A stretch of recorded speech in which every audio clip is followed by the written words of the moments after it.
가거나 보내거나 오늘 우리에게 주신 하나님 말씀의 제목 삼았습니다. 증인된 자, 예수 그리스도의 십자가 은혜를 받은 자, 그리스도인, 성도로 살면서 스스로 각오해야 할 사항이 한 가지 있습니다. 무엇을 각오해야 하는가? 무엇을 분명히 해야 하는가? 한번 따라해 보시죠. 나도 선교사이다. 좀 내키지 않지요? 내가 언제 선교사를 부른 겁니다. 다시 한번 합니다. 나도 선교사이다. 우리 모두가 선교사이다 라는 얘기. 오늘 주시는 말씀, 땅끝까지 이르러 내 증인이 되리라 하십니다. 이 말씀에 우리가 첫 번째로 마음에 담아야 할 사항입니다. 나도 선교사이다. 본래 선교사는 따로 있는 줄 알았습니다. 목회자도 따로 있고 또 주님을 위해서 여러 가지 직분자로 주님을 위해서 세워지는 줄 알았는데, 사실은 초대교회 모든 성도들이 주님으로부터 복음을 듣고 구원을 받은 그 순간 성도로 살아가는 그 삶이 선교사의 삶으로 다들 살아갔습니다. 가는 곳마다 전도했고요, 예수 그리스도의 십자가를 전함으로 믿지 않는 자들을 구원하는 그러한 일들을 감당해 내었다. 구분이 없었다는 얘기지요. 내 삶의 주변에만 여러분 우리 삶이 머물러 있어서는 안 됩니다. 성도는 주의 복음을 전하는 자들이 되어야 합니다. 그래서 땅끝까지 전해야 하고 주님 오시는 그때까지 전해야 합니다. 그래서 하나님 나라가 이 땅 위에 실현되도록 해야 하고요, 믿지 않는 많은 열방의 사람들이, 그 수없이 많은 죽어가야 할 사람들, 죄의 삭수로 지옥 가야 할 백성들이 하나님의 백성으로 되게 하는 것, 그렇게 되돌리는 것이 우리의 사명이 되는 것입니다. 사도행전 1장 1절서부터 8절까지 오늘 본문의 말씀 보게 되면 하나님 아들 예수 그리스도가 죽음 이후에 사흘 만에 부활하시고, 그 부활하신 이후에 40일 동안 제자들과 함께 머무르시면서 한 가지 열심히 가르치시는 것이 있었습니다. 40일 동안 승천하시기 전까지 무엇을 그렇게 열심히 가르치셨을까? 사도행전 1장 3절 말씀, 집사님 오늘 주제 파일이 있는데 준비가 좀 해주시겠습니까? 작성해야 됩니다. 저 못 받았는데요. 화면에 모니터에 있습니다. 예. 첫 번째로는요, 3절 말씀, 그가 고난받으신 후에 또한 그들에게 확실한 많은 증거로 친히 살아계심을 나타내사 40일 동안 그들에게 보이시며 하나님 나라의 일을 말씀하시느니라. 자, 예수님께서 40일간 계시면서 무엇 하셨다고요? 하나님 나라의 일들을 말씀하셨어요. 40일 동안 이 땅에 있는 제자들과 백성들에게 집중적으로 가르치신 일은 하나님 나라의 일은 이러한 것이다 라고 가르치셨다. 그런데 6절 보게 되면요, 제자들은 좀 더 다른 데 관심을 두고 있습니다. 6절 말씀, 그들이 모였을 때에 예수께 여쭈어 이르되 주께서 이스라엘 나라를 회복하심이 이때니까 하니. 여러분 잘 보십시오. 예수님의 마음은 어디를 향해 있습니까? 분명히 하나님 나라를 향해 있습니다. 우리 아버지의 나라를 향해 힘쓰시는 예수님의 모습이 분명 담겨 있습니다. 그런데 제자들은 어디에 머물러 있습니까? 이스라엘의 나라, 이 땅에 자기가 거하는 그 조국, 자기 민족. 우리 눈엔 전혀 이상한 것이 아니지만 부활하시고 승천하신 예수님의 그 마음을 헤아리지 못한 제자들은요, 아직 자기 민족, 자기 조국에만 자신들의 복음의 사명을 한정짓고 좁은 눈으로 바라보고 있었다는 사실입니다. 예수님께서는 그래서 말씀하십니다. 8절의 말씀, 온 예루살렘과 온 유대와 사마리아와 땅끝까지 이르러 내 증인이 되라. 무엇을 위해? 하나님 나라를 위해. 오늘 여기서 우리가 생각해야 할 부분입니다. 내가 그리스도인으로 살아간다는 것은요, 나 또한 선교사의 부르심을 받은 사명인으로 살아간다는 의미와 똑같다라는 사실입니다. 나도 선교사이다. 한 가지 더 우리가 살펴봐야 할 것은 내가 선교사라면 어떤 종류의 선교사인가? 주님의 부르심을 받은 군사, 주님을 위한 군사, 일꾼. 우리가 영적 전쟁을 흔히 이 세상 가운데 성도로서 하면서 살아간다라고 얘기하는데요. 영적인 전쟁을 이 땅에 살아가면서 할 때에 최전방에 나가서 주의 사명을 붙들고 선 자들도 있지만 후방에서 그것을 지원하고 도와주는, 후원해주는 그런 군사들도 있습니다. 전방에 배치된 군사들도 있고요. 후방에서 지원을 맡은 역할을 하는 군사들도 있다는 말씀이죠. 비유하건대 이렇습니다. 지금 뜨거운 땅에 추운 곳에, 낙도와 오지에, 거친 곳에, 문화와 말이 다른 곳에 우리 선교사님들이 최전방에 들어가 있다면 그들이 주의 복음을 위해서 열심히 하나님 나라를 위해 싸울 수 있도록, 정진할 수 있도록 뒤에서 서포트해주고 지원해줘야 하는 역할, 그것이 무엇이냐? 바로 우리 후방에 남아있는 성도들이 해야 할 일이다. 그렇다면 하나님을 위한 이 영적인 전쟁, 복음의 전쟁, 복음을 증거하는 삶은 맨 앞에 선자들이나 뒤에서 그것을 도우며 보내는 자들이나 함께하는 귀한 사역이다라고 하는 것을 우리가 이해할 수 있게 됩니다. 우리 후원 부대에서 해야 될 것이 있어요. 기도해주고 그들이 애써서 지속적으로 하나님의 복음 사역을 해나갈 수 있도록 지원해 주는 것. 그것이 없으면 불가능합니다. 요한 3서 1장 8절 보게 되면 가이로에 대해서 사도 요한이 그 가이로에 대한 고마움을 잊지 않고 표현한 부분이 8절 말씀에 나옵니다. 이러므로 우리가 이 같은 자들을 영접하는 것이 마땅하니 대우해 준다는 얘기입니다. 이는 우리로 진리를 위하여 함께 수고하는 자가 되게 하려 함이니라. 예수 믿었던 가이로에게 대해서 칭찬을 하며 이런 사람은 우리도 대우해줘야 한다. 왜? 우리가 함께 주의 복음 위하여 우리 사도들이 애쓸 때에 우리를 접대하며 우리를 후원하며 우리에게 격려하며 우리에게 힘을 보탠 이러한 자는 우리와 함께 수고한 자다라고 얘기합니다. 그래서 여러분들 우리가 비록 선교지에 직접 나가지 않는다 할지라도요, 저 멀리 선교지에 나가서 수고하시는 선교사님들을 위해 우리가 함께 기도하고 그들을 후원하고 그들의 필요를 채울 때에 하나님께서 똑같은 평가, 저희와 함께 수고한 자로 여겨주심의 축복이 우리 삶 가운데 있게 된다는 사실입니다. 그래서 우리도 선교사입니다. 나도 선교사입니다.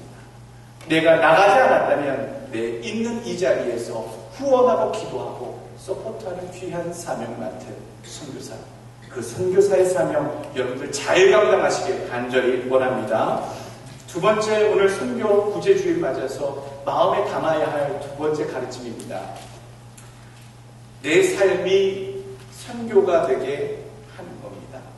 두 번째 주제는 집사님 넘겨 주시죠. 집사님 오늘 처음에 해보셔가지고 한번 따라해 보겠습니다. 나는 내 삶의 현장에 파송되었다. 다시 한번 합시다. 나는 내 삶의 현장에 파송되었다. 내 삶에 내가 보내졌다는 얘기예요. 누구로부터요? 하나님이 나를 보내셨다는 거예요. 내 삶에, 내 가정에, 내 일하는 일터에, 직장에, 내 주변 사회생활 가운데 나를 하나님이 보내셨다. 첫 번째 우리 모두가 다 선교사와 같은 역할로 감당해야 한다 말씀드렸는데, 그럼 나의 선교지 필드가 무엇이냐? 바로 내 삶의 현장이다 라는 얘기죠. 내 삶의 현장이 확장되어서 사마리아와 온유대와 땅끝까지 이르게 되는 그런 하나님의 지경이 넓어지게 된다는 얘기입니다. 지금 당장 내가 선교하고 내가 복음화 시켜야 할 곳이 바로 내 삶이다 라고 하는 사실. 고린도전서 9장 14절 말씀, 이와 같이 주께서도 복음 전하는 자들이 복음으로 말미암아 살리라 명하셨느니라. 복음을 전하는 자들은요, 복음으로 살아야 합니다. 예수 그리스도의 복음을 받은 자들은 그 복음에 순종하며 복음에 합당한 삶을 살아야 한다라는 말씀입니다. 다른 말로 표현하면 뭐가 될까요? 예수 그리스도의 복음을 받은 자들은요, 그 삶 속에 복음이 나타나는 것, 즉 주변의 내 삶을 보고 저 사람을 보니 나도 한번 예수를 믿고 싶다라고 하는 그러한 삶의 강력한 이끌림을, 빛됨을, 소금됨을 세상에 증거해야 한다는 사실입니다. 나로 인해 다른 사람이 예수 믿게 만드는 것, 예수 믿고 싶도록 만드는 것이 바로 내 삶의 복음으로 살아가는 자의 모습이 되는 것이지요. 가만히 성실히 일함으로써 되지는 않습니다. 다 해야 합니다. 입술로 열어 예수 그리스도도 전도해야 하고요. 동시에 성실하고 근면하고 인정받는, 세상에 인정하고 존경받는 삶의 모습으로 이 두 가지, 입술과 삶의 행실로 내 삶에서 선교해야 합니다. 당신같이 예수 믿으면, 당신 같은 목사라면 내가 교회 한번 나가보겠소. 당신 같은 성도라면, 당신이 다니는 교회라면, 이 엘센트로 한인교회라면 신앙생활 한번 해보겠소 라고 하는 그러한 영향력이 우리 삶에 나타날 때에 그 삶은 복음의 삶이라 얘기할 수 있게 됩니다. 예수의 십자가가 증거되는 여러분 삶이 되게 하십시오. 예수의 귀한 주시는 평안의 축복이 저절로 증거되는 여러분 삶이 되게 하십시오. 그늘지고 낙담하고 낙심해 있는 사람들이 내 모습을 통해, 우리 가정 삶을 통해 예수를 통해 구원이 있음을 알게 되는 통로가 되는 여러분들의 삶이 되게 하십시오. 주님이 주시는 기쁨과 평안이 세상 가운데 예수 믿게 되는 구원의 통로가 되는 여러분들의 삶이 되시길 다시 한번 축원합니다. 세 번째로 우리에게 주시는 선교적인 사명, 선교의 각오가 무엇이냐? 세 번째는요, 낙심하지 않는다. 한번 따라해 봅시다. 낙심하지 않는다. 갈라디아서 6장 9절에 당부의 말씀이 전해집니다. 우리가 선을 행하되 낙심하지 말지. 예수 그리스도의 일, 하나님의 일, 선하고 좋은 일 할 때에 세상에 도전도 있고요, 어려운 일도 닥치고요, 분명히 기쁘고 좋은 일, 하나님이 힘껏 도와주실 것 같은 일인데도요, 난관이 있음을 성경은 분명히 얘기하고 있습니다. 그러나 성경은 동시에 우리에게 낙심하지 말라라고 우리에게 확실한 말씀을 해주고 있습니다. 전도의 삶, 복음의 삶, 말씀대로 순종하는 삶, 착하고 진실된 성도의 삶 살 때에 여러분들 많이 핍박받을 겁니다. 많이 부딪힐 겁니다. 세상이 나를 보고 많이 평가할지도 모릅니다. 그러나 한 가지 오늘 이 말씀을 붙드시길 바라겠습니다. 내가 하는 이 착한 일, 선한 일이 분명 옳다면 그 일은 낙심할 일이 아니다라는 사실입니다. 내가 하는 이 일이 옳다면요, 우리는 낙심할 이유가 없고 낙심해서도 안 된다는 사실입니다. 하나님을 위한 일, 복음을 전하는 일, 주님을 위해 선한 손길을 베풀면서 하는 일, 신앙을 지키면서 하는 일이 옳다면 세상에 도전이 올 때 낙심해서는 안 된다는 얘기지요. 만약에 우리가 진정 하는 일이 세상이 보기에도 객관적으로도 그것이 옳지 않고 나쁜 일이었다면 세상에 지적이 있을 때 우리는 당장 그만둬야 합니다. 멈춰야 합니다. 아예 시작부터 하지 말았어야 하지요. 그러나 분명 하나님이 명령하셨고요, 우리 마음속에 이것이 하나님을 위한 선하고 귀한 복음의 일이다라고 확증된 일을 우리가 할 때에는요, 그것이 확실하다면 우리는 절대로 낙심해서는 안 됩니다. 사실상 부끄러운 일이 아닙니다. 대접을 해도 우리가 낙담할 일이 아닙니다. 선행은 부끄러워하고 숨겨야 할 그런 일이 아니라 오직 하나님 앞에 자랑스러워야 하고 세상 앞에 당당해야 하는 일이 하나님을 위한 선한 일들입니다. 그래도 세상 가운데 예수 그리스도의 복음을 전하는 건 좀 쑥스럽습니다. 착한 일을 할 때 좀 그럴 때가 있습니다. 여러 가지 세상에 안목과 시선, 여론은 있습니다만 우리가 선한 일을 할 때에는 자랑스러워하시고요, 하나님 안에서 당당한 모습으로 행할 수 있길 간절히 원합니다.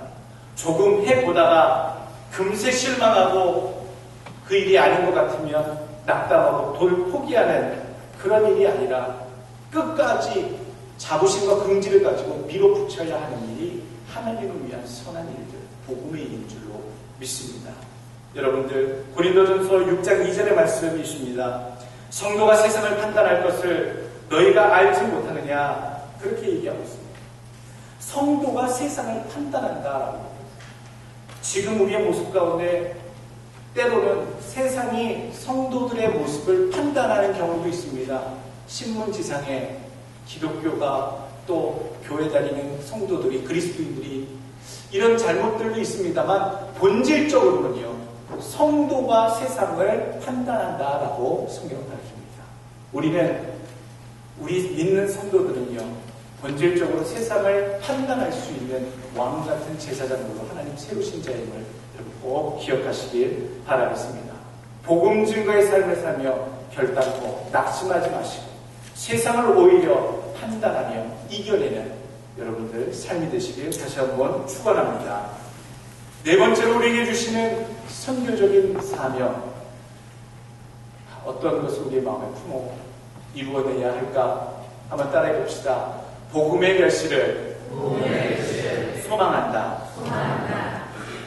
이게 당장 무슨 결과가 일어나겠습니까? 그 일이 헛되게 끝난 것 같은데요. 고작 이렇게 투자하고 이렇게 헌신했는데 결국 나타나는 일이 별 편찮지 않지 않습니까? 때로는 우리 눈에 보이는 것이 한없이 마치 밑이 빠진 독에 물을 붓듯이 그냥 사라지는 듯한 일이 보이는 수도 있습니다. 제가 캐나다에서 목회할 때 그런 느낌 늘 받았습니다. 7년 동안 수없이 많은 유학생들 세례주고 성경 공부시키고 훈련시켰을 때 다시 그들이 3년 4년마다 한국에 되돌아갈 때 떠나는 날마다 느낀 그 심정, 나는 열심히 가르쳤고 열심히 먹었고 열심히 저들을 위해 기도하고 눈물을 흘렸고 섬겼는데 3년마다 떠나는구나. 그런 허탈함을 잊을 수가 없었습니다.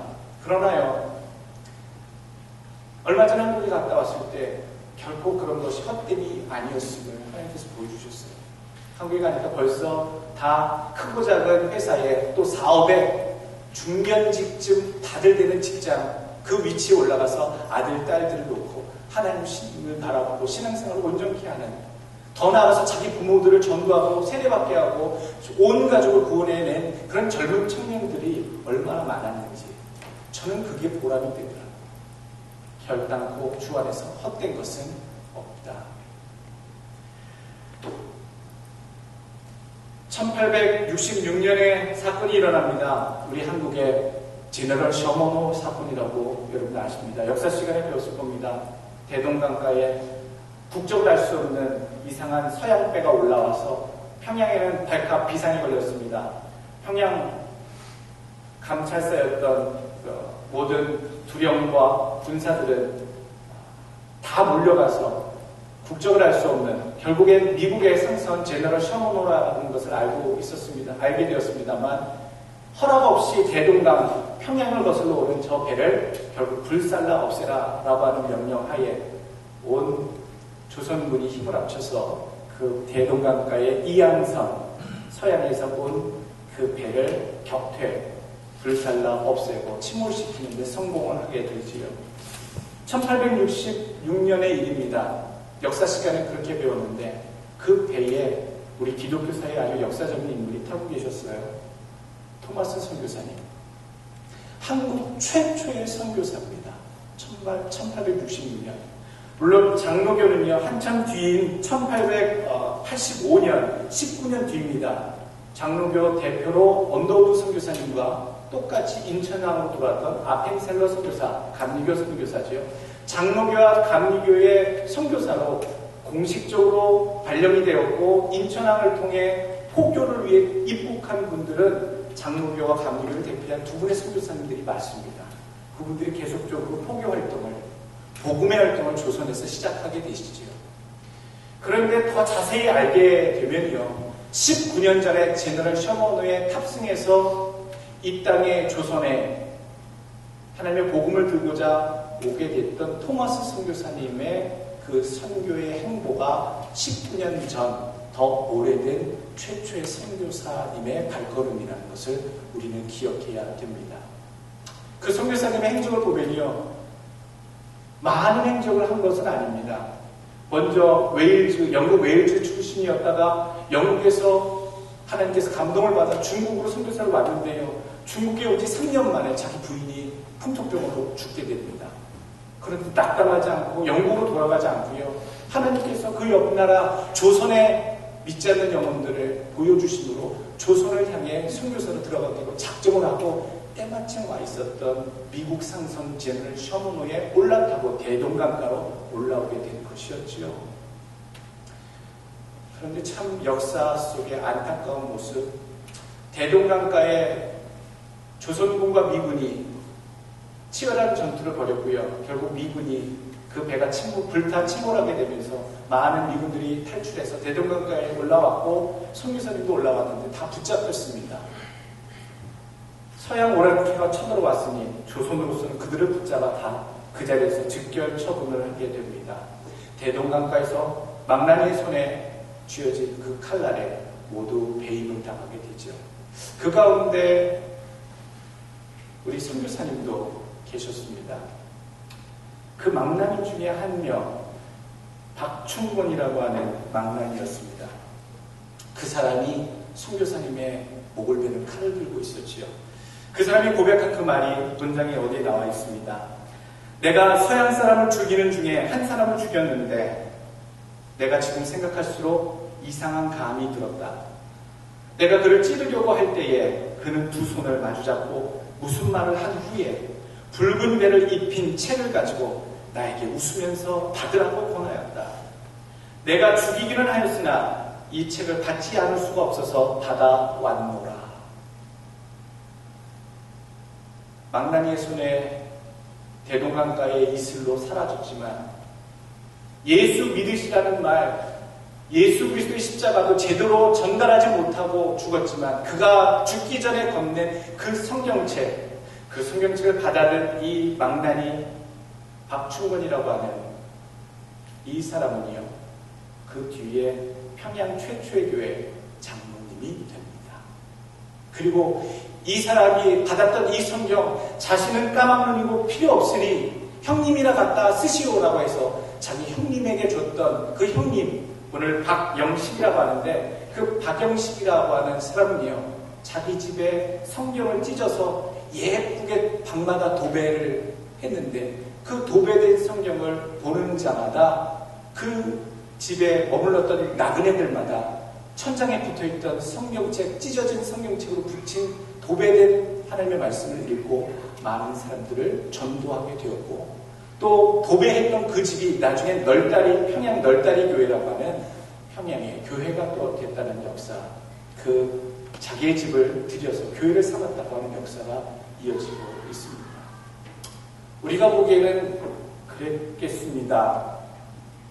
예수 그리스도가 여러분들을 위해 십자가에서 여러분들의 죄를 위해 죽을 여러분들을 위해 대신 죽으셨습니다. 그분을 믿는 자마다 영생하는 길이 열리니 여러분 믿으십시오. 죄를 회개하고 믿으십시오. 이 한마디를 전달하지 못하고 죽어버렸던 그 선교사님의 삶을 생각해보면 우리 눈에 참으로 헛되고 참으로 비효율적이고 참으로 안타까운 순간이 아니었나 생각되지만 그 선교사님의 눈물, 그 목숨, 그 피가 뿌려진 그 평양에, 그 대동강에 하나님의 교회들이 세워지고 평양을 중심으로 한반도의 교회가 펼쳐지기까지, 또 그 뒤에 19년 뒤에 토마스 선교사, 아펜살라 선교사가 마음껏 와서 포교 활동을 할 수 있을 때까지 선교사님의 보이지 않는 피의 헌신이 우리 조선에, 우리 한반도에 뿌려졌음을 우리가 발견해야 될 줄로 압니다. 여러분, 우리가 돕는 얼마 되지 않는 헌금이, 우리가 그분들을 향해 우리 이곳에서 외치는 하나님의 나라, 교회와 백성을 위한 복음의 그 기도, 선교에 대한 그 기도가 때로는 묻히는 것 같고 별것 아닌 소소한 것 같이 보여도 하나님 나라를 위해서 심겨지고 뿌려질 때에 놀라운 역사가 있게 되는 줄로 믿습니다. 요한복음 12장 24절 말씀, 내가 진실로 진실로 너희에게 이르노니 하나님 밀이 땅에 떨어져 죽지 아니하면 하나님 그대로 있고 죽으면 많은 열매를 맺느니라. 시편 126편 6절 말씀, 울며 씨를 뿌리러 나가는 자는 정녕 기쁨으로 그 단을 가지고 돌아오리로다. 오늘 명심하시길 원합니다. 지금 이 시간에도 멕시코 중부에, 또 유카탄에, 또 베네수엘라에, 또 뜨겁고 추운 곳에, 거친 환경 속에 죄종들이 홀로 들어가 있거나 가족을 데리고 들어가 있거나 하나님의 복음 때문에 수고하고 있습니다. 우리가 그들을 위해 보내는 자로서 후원하고 기도했다면 그들이 많은 어려움에 놓여진 줄 압니다. 나도 선교사라는 마음 여러분 기억하시고, 내 삶에 나는 선교사로 내 현장에 내 삶에 부해졌음을 기억하시고, 여러분 어떤 상황에 와도 낙심하시거나 포기하지 마시고, 복음의 열심이 주 안에서 뿌려질 때에는 언젠가 주님이 거두시게 되는 놀라운 역사가 있음을 여러분 마음속에 다짐하시고, 여러분 오늘 은혜의 말씀 마음에 새기시길 간절히 축원합니다.